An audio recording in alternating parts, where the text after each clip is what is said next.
Sa ibang balita, sisimulan na sa susunod na taon ang konstruksyon ng bagong prison facility sa bansa. Ayon kay Justice Secretary Laila De Lima, malaki ang maitutulong ng bagong pasilidad na ito para matigil na ang umano'y special treatment sa ilang inmates sa New Bilibid Prison. Ang ulat mula kay Joseph Parafina. Anumang buwan sa susunod na taon ay sisimulan na ang pagtatayo ng pinakamalaking prison facility sa buong mundo.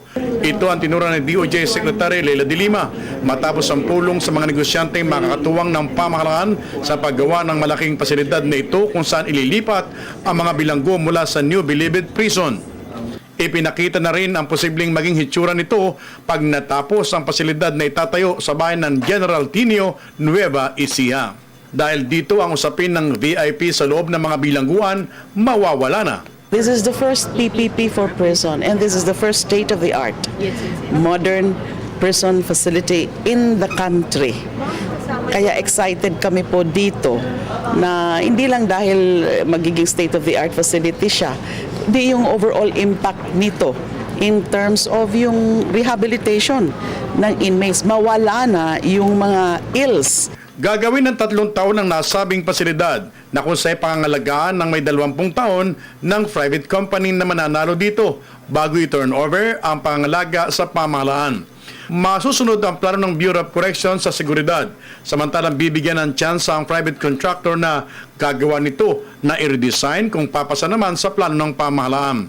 Dahil dito kaya mag-accommodate ng kulungan ito ng mahigit sa 27,000 mga preso. Bagay na tinututukan din ng mga negosyanteng nagpahayag ng pagsali sa paggawa ng state-of-the-art facility na ito para sa mga inmates. We're very interested in this project and we're studying it. We want to form a strong team and see how we can help the country move this forward. Dahil sa malaking trabaho at matagal na gagawin ng pasilidad, naniniwala ang mga lokal na opisyal ng bayan na malaking tulong ito para sa kanila. Bukod anya sa trabaho, may pagkakataon pa silang makilala at kumita ang kanilang mga mamamayan kapag nag-ooperate na ito.